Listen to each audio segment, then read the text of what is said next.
a gas line put in the house about a month or two ago. And, I thought everything worked out. They said, we'll go come and do an inspection, make sure. Shalom, Fenton and Anthony. Shalom, everyone. Shalom. And I was thinking, okay, they go come out and do the inspection, right? And, upgraded on all my fire, alarms and all this kind of stuff. These people come out and find out that the guy who put the gas line in, he didn't put it in the right way. There is no way that they can test it or nothing. And secondly, as they were doing this, they found a gas leak in the off of the water heater next to the car. I could have started that car up and blew up the whole entire house. Oh my. I'm saying, okay, so I'm thankful, right? I'm thankful. I am so thankful. You just don't know how the Most High be working. So I'm thankful for what he's doing in my life. But sometimes at first I was like, well, this guy didn't put it in the right way. Then he found another gas leak. So it was the purpose why they were out here, not only to find a mistake that he made, but also too, they found that other gas leak, which would have been detrimental. So I praise y'all for that. All right. So can you see my screen? Yes. All right, everyone. All right. So where we left off was talking about how Korach and all these guys, they didn't want to follow the rules. They didn't want to follow the rules that Yah has already outlined for them. And for that family, some family contention. We left off in verse number 9 where Moses was asking, them, hey, is it a small thing for you that Yah chose you to serve in his thing from you? Is this nothing to you that you don't even consider what the Most High has called you to do? I mean, being able to even lift up the Ark of the Covenant was a big deal. As much as, they thought it wasn't. They just thought, hey, we're just going to be the grunts or the laborers. But Yah chose that family to be into service, and he gave them to Aharon and his sons from the children of Israel. So they represent not only just the workers in the tabernacle, but also too, they're representatives of the firstborn. Remember, they did a count. You guys remember that, where they made a count and said, well, we're gonna substitute all the firstborns with the children of the sons of Levi. Do you remember that? Yes. Yeah. So they're really working on behalf of the sons of Israel, and that was an honorable job to do. And so when Yah calls us, and of course we're not in charge of the tabernacle, we're not in charge of doing anything right now. So Yah is sharing his story with us to let us know, like, okay, when I choose someone, and I chose this family, you guys need to be okay. I have a purpose behind why I do what I do, right? Look at verse number 10. And Moses is continuing to tell them, he says, listen, that he has brought you, okay, with a direct object marker, you, and all of your brothers, the sons of Levi, with you, and are seeking. Are you now also seeking the priesthood? So now he's letting us know what this is really about. And this is a very dangerous thing. What do you guys know about that word Kohen? What can you remember about it? Talks about the priests. Uh-huh. Their duties. Mm-hmm. Okay. So we're talking about this, right? They call it a kahuna. Sound like something from Hawaii, huh? It sounds like something from Hawaii, the kahuna, right? So the kahuna is, what its root word is this, the kaf, and it has the hay, and then it has the noon, okay? Which is called the Kohen, okay? Kohen. In there is 3 letters. So let's just take a quick guess. Which one of these letters is the child root? Which one of those letters are the child out of those 3 letters there? Is it the hay? Is the hay? Okay, so what we're going to do is we're going to remove the hay. All right, we're going to cross this out. So all we're really going to be dealing with for the priest is these letters.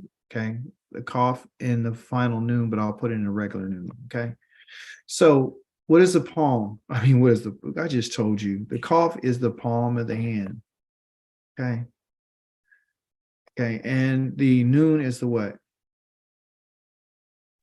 The seed. Okay. So what you gonna do with the seed? You plant it. Yeah, but where's it going first? Before you plant it, which you go put the seed in according to what we see right here. Oh, in the palm of the hand. Okay, To you're gonna, plant. yeah. So you're gonna put it in the palm of the hand to plant it, right? And so when you look at it, do they have all different types of seeds, right? They're not, they got to know what they're planting. Okay. You follow what I'm saying? So the seed is put in the palm of the hand, not only to plant it, but to examine it. Okay. So you guys have gardens. I know you do, Dr. Red. When you have this garden and you got those different seeds, they come in different packages, but they kind of all look alike, but you know which one is which because they labeled it and told you this is your asparagus, or this is your cucumbers, or whatever it may be. Okay. So the point is that when the Most High calls these priests, right, out of this family, the Most High has literally taken out of the seeds that came out of the family of Lewi and said, I want this in particular seed that came out of one of the sons called Aram. Okay. I want the seeds to come out of him.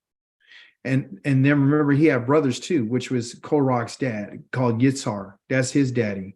And then you have another one who has Merari, and the Merari's family was, born out of, I forgot the name of I think Kevron or something.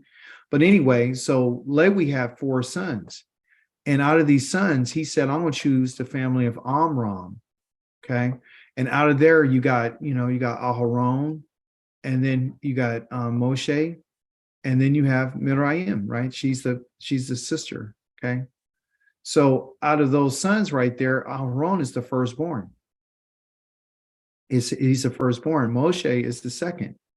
But you see that the Most High is using Moshe to lead the people, but he gave the priesthood to Aharon. So out of this particular family, right, there's only Moshe and Aharon. They have no other brothers.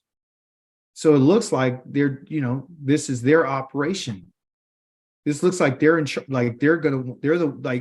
seems like they're the ones that are capitalizing on everything. Like, okay, we're the ones who brought you this message. We're the ones who brought you out. We're the ones who the Most High gave the staff to. We're the ones.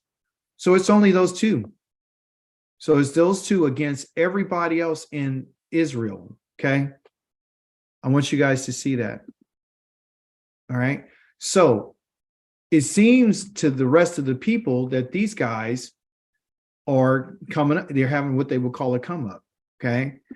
Because the priesthood, not only did they're in charge of the offerings and whatnot, but they're in charge of literally everything. They're in charge of the direction that the people go. They're in charge of how things are set up. They're in charge of teaching.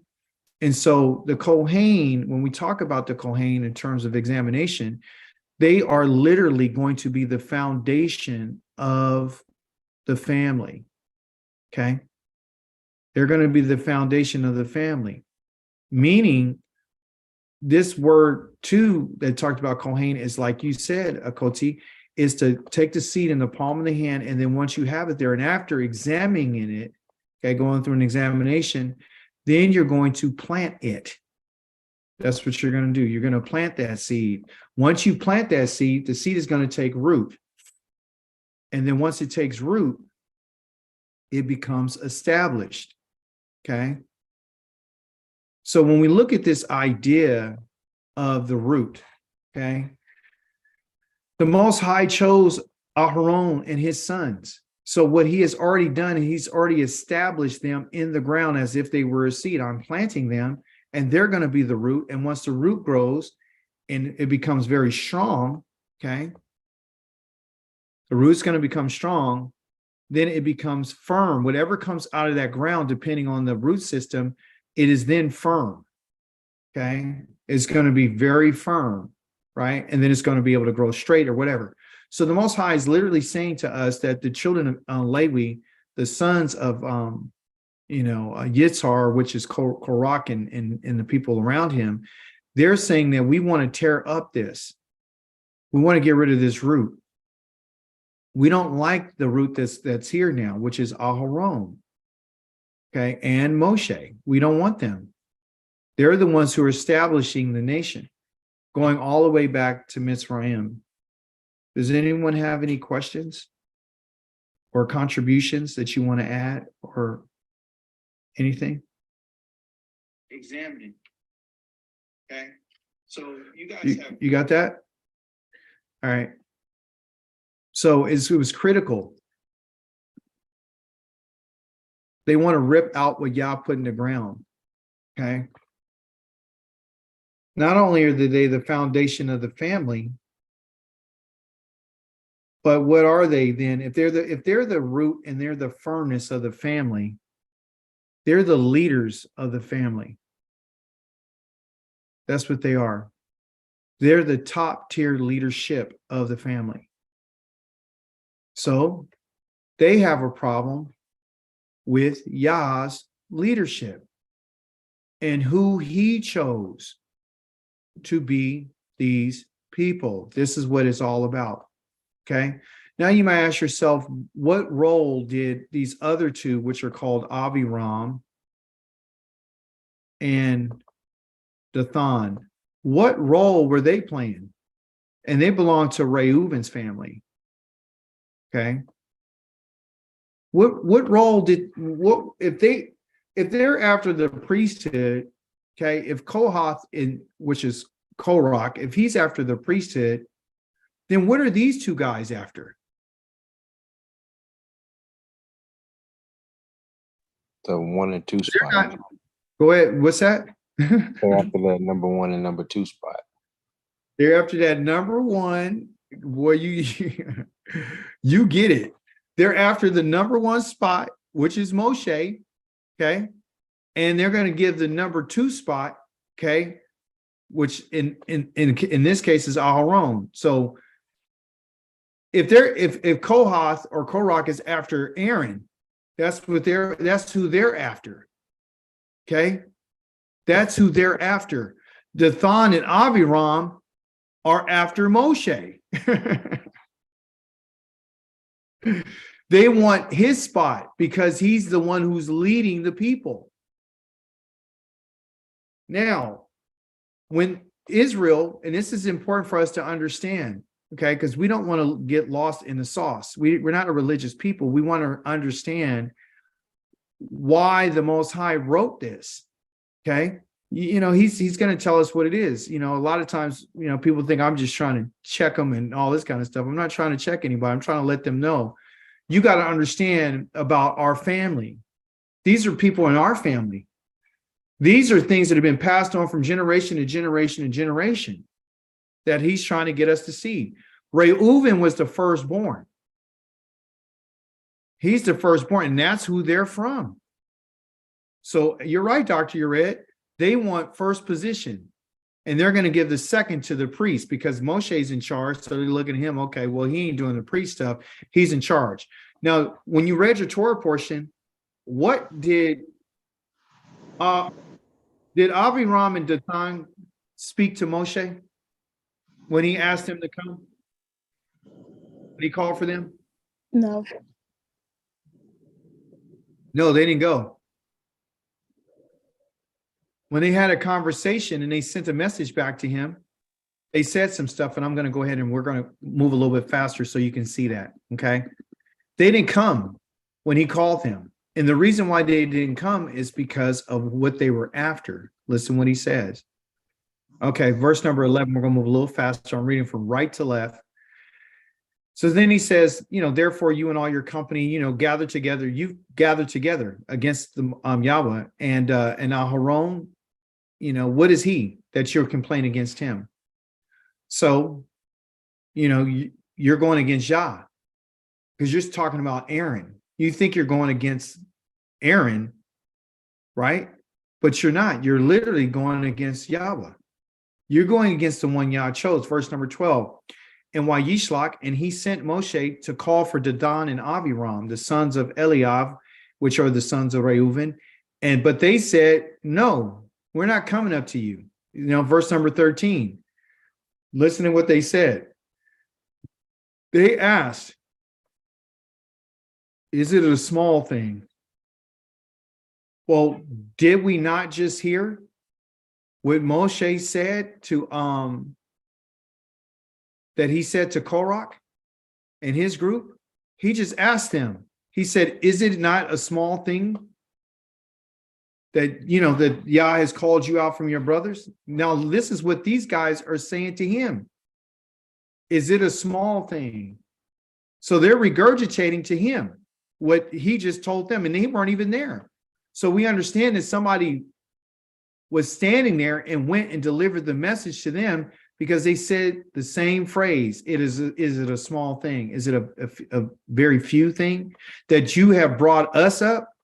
So now they're trying to be smart with it. You brought us from a land. You brought us from a land of milk and honey. Okay, what land is that they said that you brought us up from? What land are they referencing? A land of, Mizraim. They're talking about Mitzrayim. They're not talking about Canaan. They're saying that the land that you brought us from is a land that was flowing with milk and honey. That's a personal dig about, okay? So they mention all the qualities that Yahweh said that he was about to bring them to, okay? And they said, you have brought us here to cause us to die in the wilderness. So they're a little butthurt about being sentenced to death, okay? So what they're really trying to do, everyone, is they're trying to escape from what? Death. They're trying to escape the death penalty that Yah gave to him. Remember, he said everybody over the age of 20 and up is dying out here. So that's when they decided to get together and have this insurrection. Because what they're trying to do is escape the death penalty that Yah pronounced upon them. So what they're trying, and they're going to do this by usurping the authority that Moshe had in the Kohanim, Aaron. Okay, so that's what they're trying to do. So they're saying that you brought us out here to this wilderness so we can die, and you're acting like you're a prince over us. See now, so now you see that their conversation with him is about him ruling over them. Okay, he's raw, and he said, you're being a prince. That's what you're being to us. You're ruling over us like a prince, and I guess your brother, okay, is he's your right hand man. So you guys got this together, and this has been your plan the whole thing. So you brought us out here so you can kill us. Okay, and for you, not only that, but you want to be the prince. You want to take over. And we see what you're doing. And then he said, moreover, the land that's flowing with milk and honey, right? Now he's making reference to the land of Canaan and says that this land, right, that you said you were going to bring us to, you were going to cause us to inherit. You haven't given it to us as an inheritance in the fields and the vineyards. In the eyes of these men, you have literally put out, meaning you haven't allowed any of us that's around here to see anything. These people haven't seen nothing except for what Yah has done for them. So they're frustrated. They got the death penalty because these men, Dathan, Aviram, Korach, and these other men, and the 250 and all these other people associated with them, those people did not go into the land and spy it out. Remember, Yah killed them when they got back. Okay? He killed them when they got back. So the people that are they're riled up now, remember, you killed Yah's people.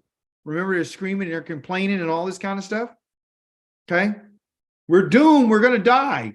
And And so Moses was very angry, and he said to Yohewah Yahweh, he says, don't have any respect for their minka, don't have any respect for their offering, okay, to their offering. And he didn't say forever. He just said at this moment, whenever they try to offer something to you, at this moment, don't have any respect for it, okay. Then he says, I've never taken one donkey from them, which reminds me of what Samuel said about when he went to the Most High and he was angry because the children of Israel had claimed that he wanted to be the king over Israel. Remember when they asked for a king and they say, well, you and your sons are ruling and da da da da da, and we don't want you guys. We want a king to be ruling over us. And he says, what have I done to you? Okay. So Moshe is taking this very personal. He's taking this personal. Okay. And so here he says, to Yah, I haven't done any harm to these people whatsoever. Remember, he's the most humblest man in the world.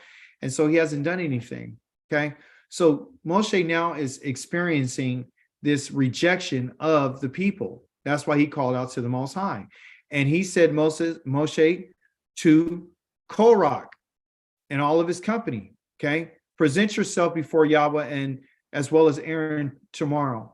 And take each his censer and put in it incense and bring it before Yahweh, each of you his censer, which is the 250 censers, both you and Aharon and his censer. And so took every man his censer and he put in it fire and laid on it incense and stood at the door of the tabernacle of the meeting of Moshe and with Moshe and Aharon, meaning it was the following day. So now we're in the following day. So it's not even 24 hours. Okay, it's the next morning. Verse number 19, we're going to try to get through this. And gathered against them Korach and all the assembly. Okay. Now, here's the thing. It did say his assembly. So Korach and all of the people, not Ado, meaning his assembly, like it was mentioned earlier. So it's not just Korach. Now it's all of the people. They're coming to the door of the tabernacle, right? That's where they're going. So everybody's all fired up. They want to see what's going to happen. Now we're going to finally get the leaders that we want. We're going back to Mitzrayim where we want to go. But something happened. The glory of Yahweh appeared to all the congregation. Okay. Remember, the kavod of Yahweh is going to fill all the earth. Verse number 20. Okay. But look, at the end of that, verse number 19, there is what they call a putukah, meaning that this teaching right now is closed. This is closed now. Everything up here is now stopped, and now we're going to open something different now. Now we're going to speak about something else. So Yah wanted us to say, okay, now I've told you what they did and what happened and what's the background and what's the backdrop on everybody and the stuff that they said. Because I want you to think about it what I'm about to do. Verse number 20 says, and why dober Yahweh to Elu Moshe and why Elu Aharon, meaning, and he spoke Yahweh to Moshe and Aharon, saying, Lemor, he said, Hibadalu, okay? Hibadalu comes from the Hebrew word of Havdal, okay? And Havdal, which is this, I think it's not Havdal. It is Havdal or Havdil. I'm going to write it H. I'm tripping. This word right here, Havdal, means to separate and to divide yourselves. And he says, I need you to divide yourself from among the entire congregation, this entire congregation, because I'm about to kill all of them. I'm about to consume them, Otham, in a moment. That right there, that karaga means in a twinkling, like a blink of an eye. I want you to move out the way. This is what he said to Moshe and Aharon, because these people came against them. He says, I need you to separate from them. Okay. We're going to talk more about this idea of separation on Shabbat. I'm not going to spend too much time with it right now, but he's just saying, get away from them because I'm about to consume them. And so when this happened, Moshe and Aharon, they fell upon their faces and they said, you are the El of Elohe of the Harukoth. You are the Elohim. You're the God. Okay. The El of all Elohims. And you're of all spirits. Okay. And of all flesh. You're in charge. And he says, one man has sinned. And with all the congregation, he's saying, are you going to kill them? Are you going to kill the whole entire congregation over one man? Ha'ishakad, meaning one person has done this. All right. So out of the people that are mentioned, which is Korach, which is Aviram, and Dathan, which one of these men do you think was responsible and came up with the plan, the one man who did this sin out of those three? Korach. Yes. It was Korach. Korach is the one that the Most High is pointing us to, that he's the one who did this sin. And what his sin was, what's his sin? What sin did he commit? What is it that he has caused everyone else to want to do? And look, check this out. There's another putukah. That means the Yah is telling us, I need you to stop and think about the one sin. What is that sin that Korach? We know who it is now. So what did he do? What is his sin? He rose up against Moshe, God's appointed. Yes, he went up against Moshe's Yah's appointed, right? What was he trying to do? Take over the priesthood. I'm going to take over the priesthood. So the Most High is telling us, listen to this, anybody that's trying to take over this is a rebel. When the Most High tells us in the book of Ezekiel that I'm going to rid you of the rebels, okay, he's talking about the people who want to change the priesthood. Who are the people that in our time that wants to change the priesthood? The Christians. The Christians are the ones who want to change the priesthood. Could you give us an example how they're trying to change the priesthood? By making JC the savior of the world. And yes, he's the savior, but he's also the priest. They call him the priest. And so we know that a priest is someone who's supposed to give someone some direction to teach them the difference between kadosh, which is set apart, and that which is common. But the priesthood of Yeshua, he's not teaching people that difference. He's erasing all of that which is supposed to be set apart in kadosh for Yahweh. You understand? So the person who used to be uncircumcised now, like Paul would say, doesn't matter that you're uncircumcised. That means absolutely nothing. It doesn't matter whether or not you have some sin, because he died on the cross to forgive your sin. And right now he's in the heavens petitioning on your behalf. So you have nothing to worry about. If you died, then you're going to go be with the Father. You're going to go to heaven. You're not going to go and be charged with anything for any of the deeds that you've done. You understand? And not only that, but you're set apart now. So you don't have to worry about it. Remember, we read in the book of Hebrews that they said that this is the type of priesthood that we need. We need this type of priesthood because what it does is it relieves you from the anger of Yah. This word anger right here is mistranslated. It's not anger. It's really talking about to break forth, okay, or to what do they call it? To snap. The Most High is about to snap. When he talks about I'm going to break out on you, he's angry. He's going to snap on these people like a branch. And when this branch snaps, something comes out of it real quick. Like I'm just going to break out on you real quick. Okay. So what it is, when you're about to break a branch, okay, before you break it, what do you feel? Before you break it, what do you got to feel before you break it? What is it, the feeling you get in your hands when you're about to pop it? What's going to happen before it snaps? What do you feel?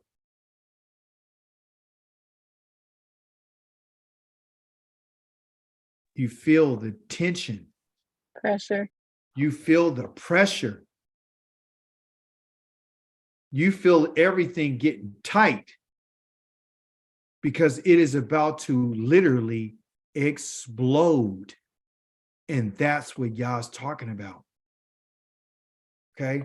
The sin that Yah is referring to is the sin of rebellion, trying to replace the foundation of the family, trying to get rid of the leadership, because Yah chose that family. We can go to Deuteronomy chapter number 33, I think, where the Most High he lays it out and says the Levi is responsible for teaching the children of Israel. We can go to Ezekiel. We could go to Leviticus. We could go all these different places. And he's telling us all the time. Yes. Wasn't On the son of fellowship, the descendant of Reuben, one of the ringleaders of Korach? Yes. Absolutely. So what it is like, this is a coup, okay? So Yah's telling them to move out of the way. So when Yah tells us that I'm going to bring you out to the wilderness and I'm going to judge you, I want to show you this on the Shabbat. He says, I want you to remember.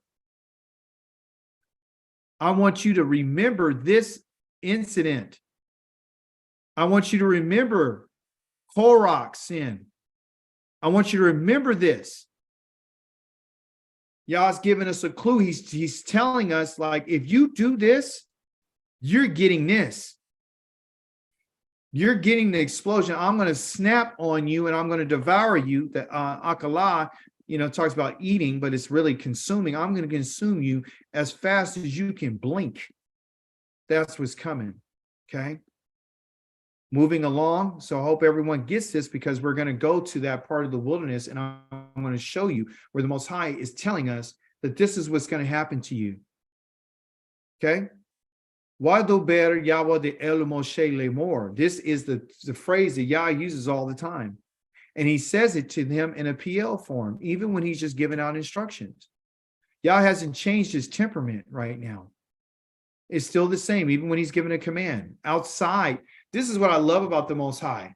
The Most High speaks to them in a very forceful way. That's what a PL form is. He speaks to them with intensity all the time. And the reason why it's intense is because of who he is. It's his character.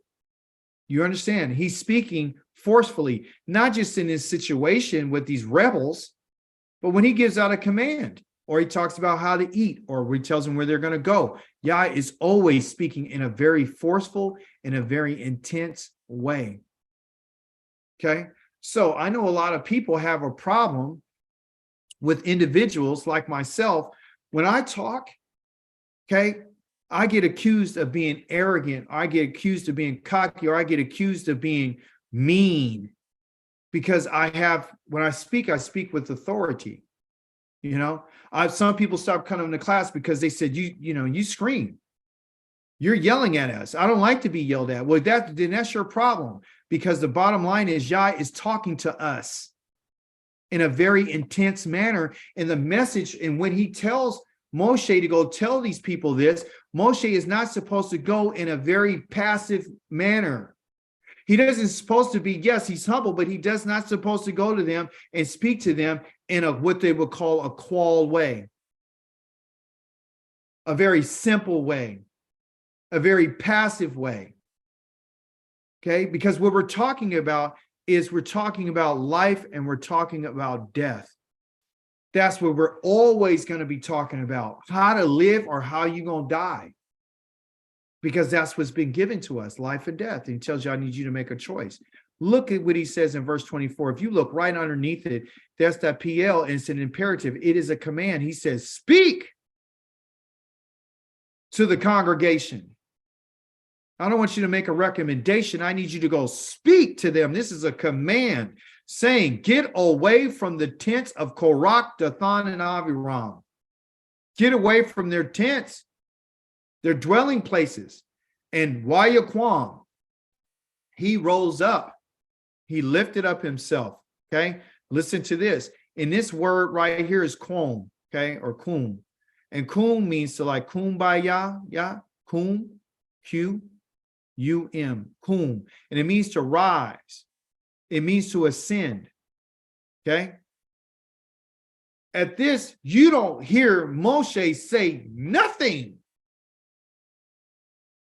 He doesn't say one word. I direct you now. You fell on your face, and I just told you I'm going to destroy this whole entire congregation. And he said, well, you're going to destroy the whole congregation over one man's sin?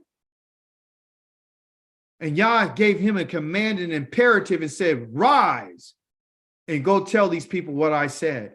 And guess what? He rose, he ascended up, meaning he had to elevate in his mind. Then he went and walked. They're using two words. One is to walk and go, and the other one is to rise.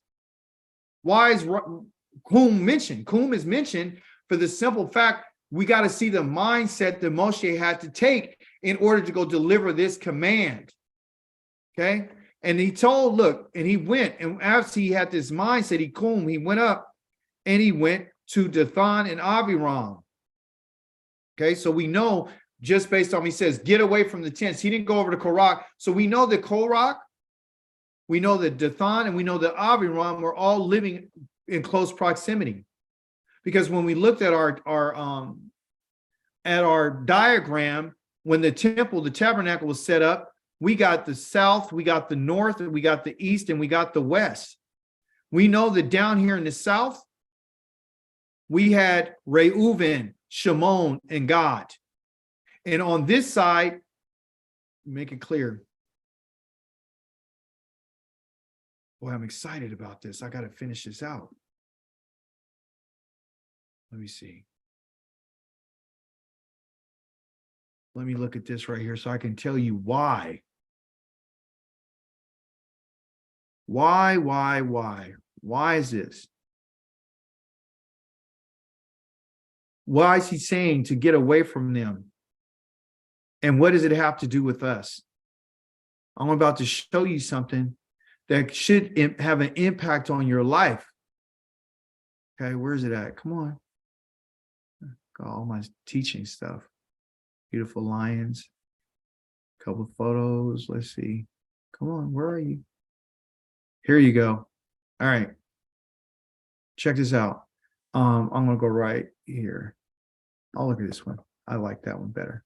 Can you see my screen? Yes. All right. So listen. Okay, come on. Share the screen, man. Let me stop this one and just start the other one. Share the screen.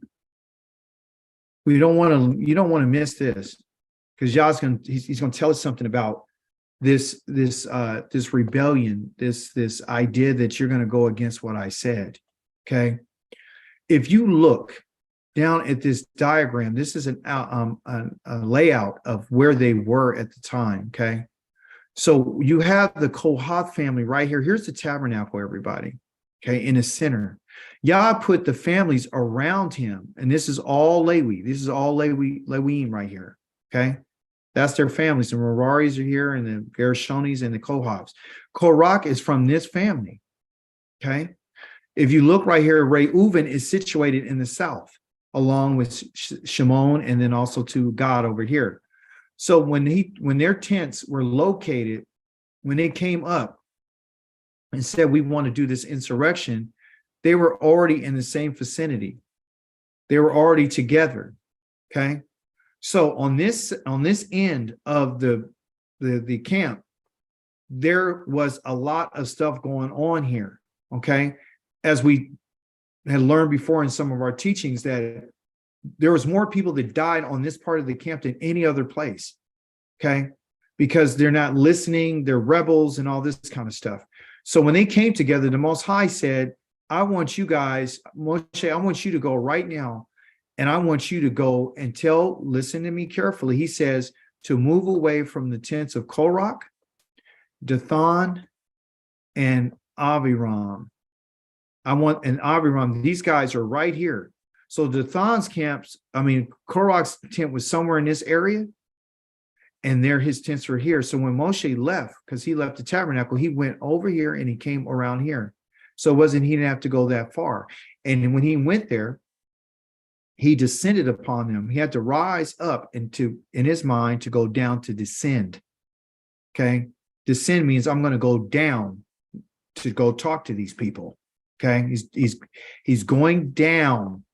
When you think about the south, he didn't just hit a right, which is the son of my right hand, but he actually descended down towards the south to deal with these people. Okay. When he gets there, he tells them, Yah says, command the people in this area. I need you to move right now. I need you to pack up your tents. Okay, so now we have an immediate action. We have an emergency that you need to move right now. Okay, so it wasn't like, instant oatmeal, like, okay, well, it's going to hit right now. The Most High is giving them time. Verse number 26 said, and he spoke to the congregation. He's speaking to the Adad, meaning not everybody that was on the north and the east and the west. He's talking to the people that were in that area. And this is what he told them. He said, now what you need to do is you need to saru. Okay. I'm giving you a command right now to saru right here. And saru means to turn. Okay. But how do I know it's turn? Well, when we look at the Hebrew letters that are being used, okay, there's these letters, which is a samak and a resh. So I'll make it bigger. Here's a samak, and the next one is a resh. This samak right here is making reference to a thorn bush. Okay, it means to grab hold of. Okay, because that's what a thorn does. It grabs hold of you. And then this one right here is a head, right? Which is dealing with the head of a man. Okay. So you turn from the thorn bush so you won't get stuck or whatever, right? You're turning from it. So this is the reason why he's using this word saru. I'm telling you right now, you need to turn your heads away from these people. I need you to turn your head away from these, he calls them wicked men. The Hadrashaim, the Ha'anashim, the Hadrashaim. I need you to turn from these wicked men. Yah is telling these wicked men, Yah is telling us something through this experience right here. When he asked them to turn, he said, I need you to turn, not just leave, but you need to pack up your tents right now. You need to pack them up right now. So that's the command. Pack up, because guess what? I need you to get away from these men, their tents right now, their dwelling places. Yah's letting us know that you got to be careful. Okay. We have to be very careful about what does he want. Okay. Instead of me just telling to you, what do you think Yah wants you to be careful about? Thinking about when he just told this congregation this, to depart from these type of people. What is he telling you?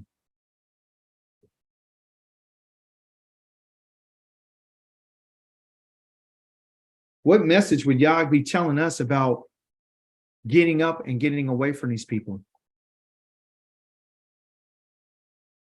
What Yah is telling us is, I want you to be careful about who you hang out with and who you're dwelling with. Because when Yah judges someone, listen, and you're part of it or you're somewhere near it, you're going to get some of the residue of it. Okay, so now what we see is not, it's going to be a supernatural thing that's going to happen, but people can be affected. And what do I mean by that? Verse number 27, or still in 26, he told them, okay, listen to this. Do not touch anything which belongs to that are theirs, lest you become consumed. Okay, this word here is not akala like the Most High used to, I'm going to wipe them out. This one right here is to be snatched. You're going to be snatched away with all of their sins. That's what's going to happen. So one man caused the sin of all these other men, you see. So Yah is giving judgment to the people who are the cause of the split and the division that's happening inside of Israel. Okay, so the Most High is saying told Moshe to tell them, you need to get out right now and you need to remove yourself away from these evil people, because guess what? I'm about to judge them. And what we see is the judgment can actually, if you touch anything that belongs to these people, you're going to be consumed. You're going to be snatched away with them. Okay, meaning that their sins and the judgment is coming upon them will affect you. I need you to get away from them. You need to get away from rebels. You need to get away from people who are trying to get you to, or get to turn on the Most High. As we learned earlier this week, Moshe told them, or Korach, that what you have done, you have appointed yourself and you want to take over the priesthood, but you're trying to appoint yourself, but you're appointing yourself against the Most High. Okay, so people who have these ideas that Aviram, Dathan, and Korach, the sin that they have, it can literally cause you to be affected. So the Most High is going to destroy them. So I need you to move away your belongings away from them. And so 27 and so says that they got up from around the tents of Korach, Dathan, and Aviram, according to the diagram that I showed you, and all around them. And then as they were moving their tents and they're relocating, they're hearing all these people move. They come outside. Now they're outside of their tents. And they stood at the tent doors with their wives, their sons, and their little ones, their little children. Okay. And Moshe said, by this you shall know that Yahweh sent me to do all the works of these, for it is not of my own mind. Now I'm going to start right there with the teaching in terms of where we're going. You're going to know that the Most High is going to kill every last one of these people. He's going to kill their sons. He's going to kill their daughters. He's killing their babies. He's killing everybody that belongs to them. Okay. But he doesn't want the other people in the congregation who were moved and were influenced by them, because remember, Yah says, I'm wiping everybody out. I'm tired of these people. Moshe fell on his face. Moshe brought to our attention that the Most High is not going to punish everybody. Okay. He's not going to punish everybody. Yah is only going to punish the people that are involved in this rebellion. However, if you are somewhat connected to them in any kind of way, the same principle applies, meaning get away from people who are in rebellion against the Most High Yah. Get away from them, because he's going to destroy them. And if you're with them, you can possibly be destroyed too. This has not changed. The Most High says, I don't change. I'm the same as I was before. I'm never changing. I'm eternal. So it wasn't a magical judgment. He opened up the earth, and we're going to go over this on the Shabbat. He opened up the earth and he swallowed them. But as you know, even while he opened the earth up, he was still concerned about the other people who had nothing to do with this in particular rebellion. They were trying to lead the people away from Yah.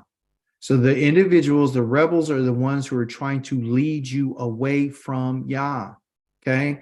And that can happen not simply by association. You know, I know it might be a little disturbing to hear, but somebody that's rebelling against the Most High, their intention is to lead you away from the Most High. Okay. So if they're going down and you're next to them, you're going down. You have a better chance of survival if you get up away from the tents of these wicked people who have decided, and wicked means that they have gone astray and they're trying to do something other than what Yah has said. Well, I don't have to worry about that. I'm in exile. No, you have to worry about it, because Yah says, I'm bringing everybody out of the lands of their captivity. And when I bring them out and I bring you out, I bring the rebels out too. Are you saying we're going to have a reenactment? Yes, you're going to have a reenactment. You're going to finally get to see with your eyes what happens to rebels. But if you don't get up and you don't separate yourself from them, you're going to be affected by them. Is that going to happen right here while we're in the lands of our enemies? No, I'm telling you right now, you have to prepare yourself, because even the stuff that they go through, you'll be affected by it. You know, you said, well, my house is not going to be destroyed. Well, you know, the thing is there's an element of association about you have a relationship with these people, and all they're doing is trying to pull you away from the Most High. And you and I would think that we're strong enough to handle it. You know, I'm stronger than you because I'm following the Most High. So I'm actually stronger. I have to worry about being pulled. Yah says, which you don't understand, that these people can influence you. They can influence you. He says, if a son, look, we'll go over on Shabbat. On Deuteronomy 13, it talks about these people that come to you, the people that are even in your house, your wife, or he says your father or your mother or your best friend. They're trying to get you to do something other than what the Most High wants you to do. You got to get away from them. Because it had taken not only a physical toll on you, but it had taken an emotional toll on you. So that's what this story is about. It's about someone trying to split up and divide people and take them away from the Most High Yah. And you could get caught up in it. Well, what do you do with your family? Well, when I talk about make separation, I really mean that. Like, for real. Like, if they're trying, you're saying that the Most High will want you to separate yourself? Is that what you're telling me, Dawid? You're telling me that the Most High said if your mother or your father or anybody that's going against him, he says don't have anything to do with them in that regard? You're telling me that I should take that stand? Yes, that's what the Most High said. Because they're trying to get you to serve their God. They're trying to get you to serve their God. They're trying to convince you that me and you are exactly the same. In every example that I've shown you so far as all this teaching, I can show you multiple places that where somebody that was getting involved, the Most High said, don't even touch nothing to belong to these people. So Yah is training us, and he's getting us to know, like, okay, look, this is my intention. This is my plan, right? So you got to prepare yourself. Yes, exactly. You got to prepare yourself. They'll suck you in. Look, I'm not just talking about your friends and your family. I'm talking about people that are even as business associates. I'm just telling you, I got people like, hey, do you want to get together and do some business? I'm like, nah, because they could take away your time with the Most High. People are in this. Look, we've been lied to. We think we exist to just work jobs and stuff. We're in this to get to know Yah. That's why you're here. That's why you're in this time. That's why we're here, everybody. You were born. You were born to get this message right now. I don't care if you were born in 1970 like me, or 65 or whatever, or 87, whatever, it doesn't matter. You were born to receive this message. So Yah can have mercy on us, and so he can spare us. Because I'm telling you that these people don't have our best interests at heart. People are so selfish. They'll keep believing and saying the stuff that they believe in and saying just so they can feel good about themselves. They don't even know Yah. Yah has never told me and you to go out and try to save them. That's why I tell everybody in my family, I mean what I'm saying. I'm saying it live. If my own children don't follow the Most High, I'm cutting them off. I'm cutting them off. I mean it. Why? Because they don't have any respect for the creator of the heavens and the earth, and they're going to try to push their agenda on him and say that this is what I am and this is who I'm going to be. Well, you're like everybody else out there, which we're going to talk more about on Shabbat, about what our roles and responsibilities are. You see?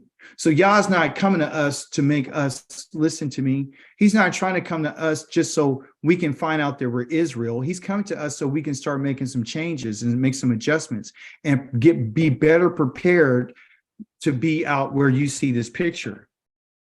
Because this is where you and I are going. If Yah says the same, if we're able to see this, that's where Israel's going.